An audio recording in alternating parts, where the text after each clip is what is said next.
everybody. So there's been something on my mind. We're kind of deep in Empress Arise, which is the 30-day cleanse and transformation that I hold every spring and every fall. By the way, we're going to extend that. You haven't missed it if you still want to join, but we're going to hold it open for women to start at any time throughout April. And what it is, on one hand, we're doing a physical cleanse together. We're working with a cleanse protocol, superfoods, a physical shift, right? So there are goals related to that every woman has. And then simultaneous, we're working with this thing that I think is so core and so important, which is how to shift entirely from, foundationally from a catabolic state to an anabolic state. So that's what we're doing with the protocol, the physical protocol. But what all the women are working through is also a companion program of modules that I put together that work with emotional and neurological, spiritual, mental shift from catabolic, meaning building or breaking down stressed states on all levels, to the actual state of healing, of building, of resiliency, of a resourced kind of presence of being, right?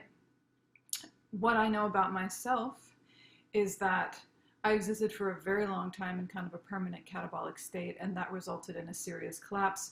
And so now, still, 3.5 years later from that, the piece that I'm working with as I'm going through Empress Arise has to do with healing my body, right? And continuing to make that shift. It's difficult because we're conditioned, our overculture, everything kind of moves in the direction actually of overextension, overstimulation, and breaking down.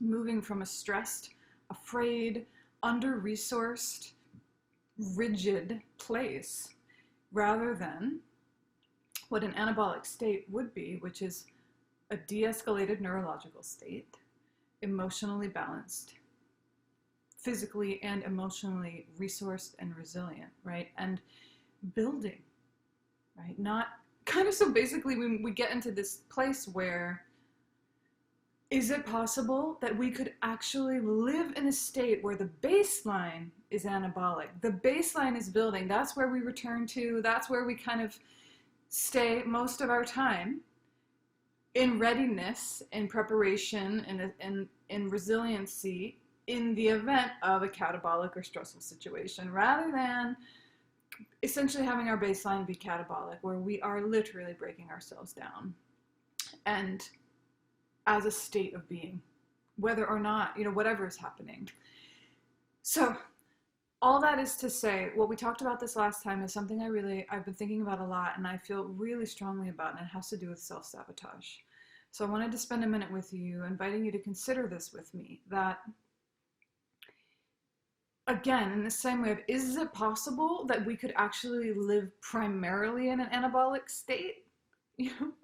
Yes, it's kind of radical on a certain level, I think, if we're all honest about where we actually normally reside. And then the question around self-sabotage is it possible that you actually can never be your own worst enemy? That this whole concept of self-sabotage wants a little bit of adjusting, right? Because what I see and hear and experience in a lot of women is they'll have goals for themselves. They'll have dreams. They'll set these standards for themselves, and they'll fall short, right? They'll come into this place where they believe that some part of them has sabotaged their own best interests. Like, well, I don't know why I got in that relationship again. I must have sabotaged myself, or I sabotaged my success, or I know what I'm supposed to do, but I keep not doing it. I don't know why I'm such a self-saboteur, right? And what that does on a foundational level is it makes it so that the closest ally to you, you, kind of becomes a little bit of an untrustworthy enemy in some ways, or it becomes an untrustworthy ally. And that is a very difficult state to live in, when you believe that it's possible that you could be your own worst enemy, And so what I bring forward in the modules, and what we worked with this last call together in Empress Arise, is a different understanding, a fundamentally shifted approach to self-sabotage. So I'll give you an example, because what we're working with is this idea that we're exploring this, right?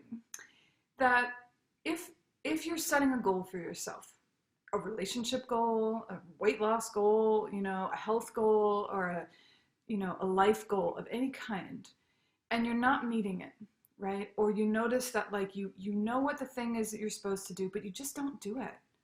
Or you have a resistance to doing it, right? Okay, on one hand, there's obviously discipline and things like that want to be developed in us. However, I would also encourage the possibility that, well, it's how we're working with our own will force in this module. And so from my perspective, and working with the practices I work with in order to create in my life and to make shifts, once you make a choice, once you say, I choose this, I choose to lose 10 pounds, I choose to step fully out of all abusive relationships, right? On any level. As soon as you make that choice, as soon as you focus your will force, what you are going to need in order to make that actually happen is all of yourself behind that. Does that make sense? So that's the point. The tip of your arrow is your choice. I choose to step out of all abusive relationships, right? But then all of you needs to come into alignment and coherency behind that the tip of that arrow, so that it can fly to where it's meant to go, right? And so the way that we're working with it in this program is that when self-sabotage arises, turn toward it as if it is actually trying to bring you a piece of wisdom about how you're going to actually achieve that goal, an aspect of you or a sacred need that must be included as you reach that goal, right? Or as you make that shift. In other words, that when you see self-sabotage or feel self-sabotage, instead of turning against yourself, letting that be yet another fracture in your internal landscape, to really turn toward it and ask, all right, is there wisdom here that I need to, and kind of almost you're making the assumption, right? Go to it with the assumption that, all right, look, I'm going to just explore this, even if you don't believe me. Just assume it, explore it for a minute, and go look toward it as if you know there's some wisdom in there. This is a part of you, right? And what we want more than anything is to just feel completely coherent. We want to feel mended inside, right? We want to feel whole. We want to feel like we've got ourselves, we're intact. When you turn towards self-sabotage like that, you will bring more and more of yourself into coherency, right? So I'll give you an example, because I realize that might be vague. We're in the midst, this is part of working with a much longer process that we're working with throughout the 30 days. For instance, so my choice during this time, the choice I've been working with is I choose, first of all, actually, it started out, I choose to heal my body, right? And every time I worked with that choice, I would get anxious, right? And so one option would have been for me to get really irritated or frustrated with the fact that I have anxiety about that, or that I'm somehow resistant towards that, and feel then lose faith in myself, right? But I turned toward that, and I was like, all right, look, what wisdom do you have? And as I kind of listened and felt, what it was that the thought of healing my body is so overwhelming to me at this point. It is so complex and mysterious what's going on with my body. It's asking so much, and I'm tired on some level, right? And I don't know all the answers. So there was a way that the way I was choosing was kind of setting me up for failure. And when I brought that self-sabotage towards myself and really embraced the overwhelm that was coming along with that, it shifted my choice to be, instead of I choose to heal my body, I choose to be healed in my body. Right? And that, by listening to my overwhelm, by listening to the anxiety that was coming up, rather than just trying to like push through it or attribute it to some kind of childhood pattern, really turning toward it as part of me right now that must have wisdom in it. What was given then was this deeper wisdom around, look, Jumana, actually, what you need, the choice that's going to get you there is to be healed, to be in a receptive state, right? And when I say that to myself, and the way that we're working this choice process we're working with, it starts with the choice, right? And we're refining it through this practice. That's why all the languaging around I choose, we're focusing will force. But basically, so when I shift into that receptive state, all of a sudden, my state of being, as I'm looking toward this thing that I don't have yet, this is something that I'm becoming, that I often doubt or wonder if I can ever get there, right? We are intentionally in this 30 days together in Empress Arise, we're choosing things that have intimidated us in the past or intimidate us now to work with, right? That's an intentional thing so that we really make some change. But, and when you do that, you're always leaning into something you've never been. There's always a becoming, right? So part of what we're really turning toward, and what I would bring towards you here for consideration, is when you're in transformation, when you're in an emergence, when you're becoming something, pay attention to your state of being, right? So it matters. That very seemingly subtle difference between I choose to heal my body and I choose to be healed in my body puts me in, put me in a catabolic state, a stressed, overwhelmed, anxious state, right? In and of itself, it kind of activated and escalated my nervous system, right? So, which, in a stress state, you will not heal. So there you go. Shifting that, listening to my overwhelm, listening to that, giving it place and treating it as a wise and trustworthy ally helped me shift my whole compass, the whole way to an anabolic state of being. A receptive, supported, deeply listening state of being, a deeper, almost a trusting state of being, right?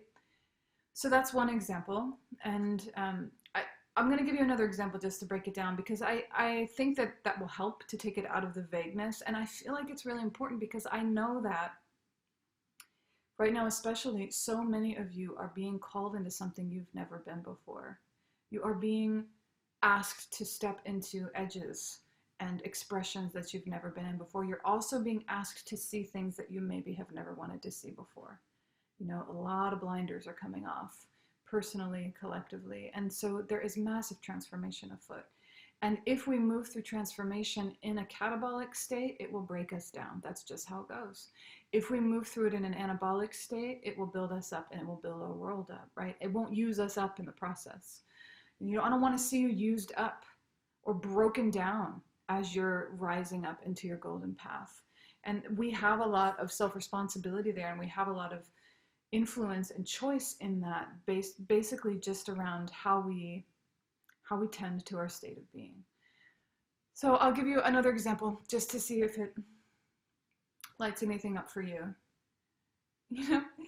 So as part of my overarching choice, I understood there kind of some things I should do, right? And it's a pretty significant protocol in a certain way.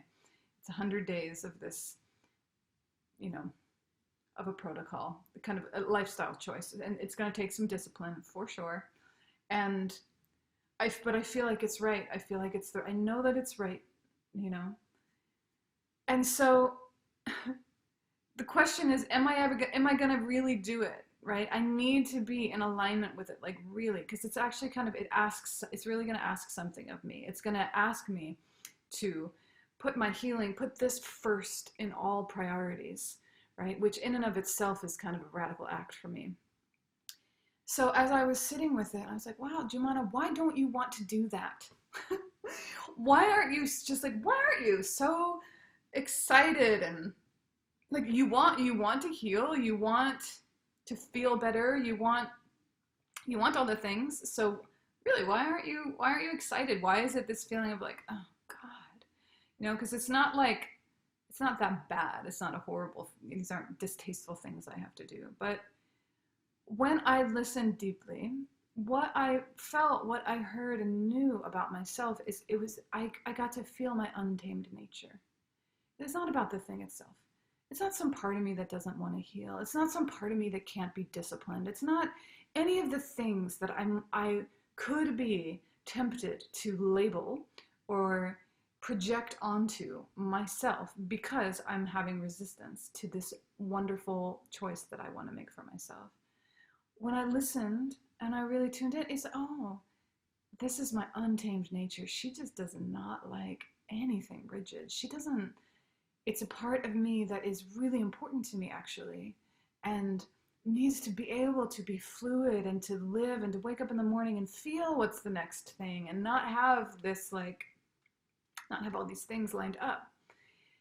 So when I brought that into, as a wise ally, as something that's going to actually bring me success in this rather than prevent me from success, right? If I looked at that as self-sabotage, I would be fighting that part of myself. I would be fighting myself as if some part of myself doesn't want me to succeed. Or that's how I'm going to get there, is by fighting, polarizing myself. Deep feminine way always is the way of embrace. She embraces paradox. She is holy wisdom, right? She brings everything into right relationship, right proportion, right timing, right? Right relationship, right timing, right relation, right proportion, right action, right action. So this is an example of right action here. So what in my own personal practice and in my deep desire to be in coherency and to actually stay in what I know I need to stay in, which is a very de-escalated, neurologically de-escalated and anabolic state, I listened to this aspect of me, and who she turns out to be is not this undisciplined, lazy, kind of like not caring all the many things. It's not some evidence of my past, right? Or conditioning. It's not evidence of anything other than actually it's an untamed part of my nature, and all she's asking essentially is that we take Sundays off, you know? When I bring her in to the whole thing, all right, 100 days of this protocol and this, we're gonna turn it up a notch, and I bring that part of myself in as an advisor, as a source of wisdom, it becomes 100 days with Sundays off for open, untamed, just feeling life, flowing, touching into the part of me that feels actually the most soulful to me, right? So all of a sudden now, this protocol, this new thing that I need to do in order to be disciplined, in order to really take care of myself, has turned from being something that I have a certain amount of resistance and kind of distaste for, to something that is going to sanctify my life, right? And I feel like, okay, I can do that. It feels doable, right? And a lot of times what self-sabotage comes in, self-sabotage, or these aspects of us that are in resistance to some vision we have for ourselves, they are just it's our being trying to also make sure that this is doable because it is in right timing, right proportion, right? It's like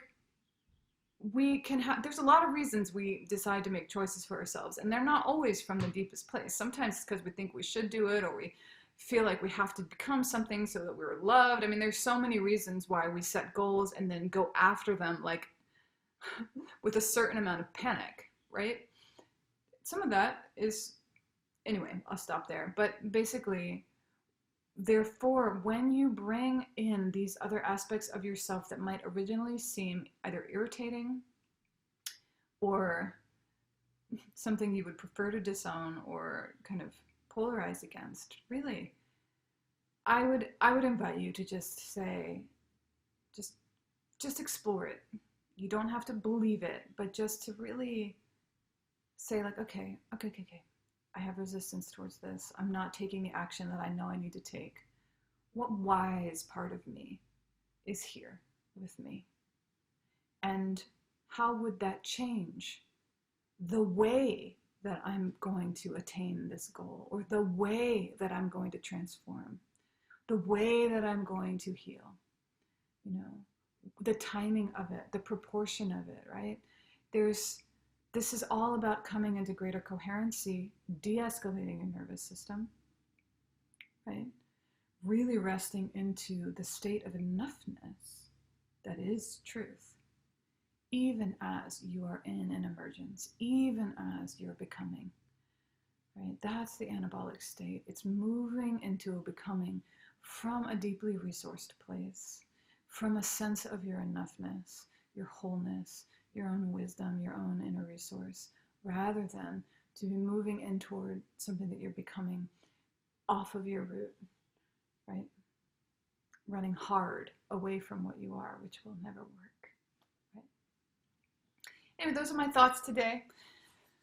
It's been on my mind, and it's been part of Empress Arise. I hope it serves. You know, I think that, you know, for me, it's such a, I feel deeply about all of us, just at the very most basic level, mending the fractures inside of us so that there can be peace, right? And so that there can be true nature, so we can live from that place. And there are so many ways in which we end up articulating or approaching our own inner terrain that are themselves fracturing. They further fracture. It's really important how we choose to approach, right? I talk a lot about deep feminine approach. What is the approach to your inner terrain? That's what will mend you, right? That's what will call all parts of you home, so that you can rest so deeply into your sovereignty, into your fullness, and just into the simplicity of your true nature. Blessed be. If you want to join us, we're extending it. We're having a really good time with Empress Arise, and there's a lot of magical things happening. I'll put the information below. We're going to be holding it through at least the end of April, probably a little bit through May, and you are welcome to join. Blessed be.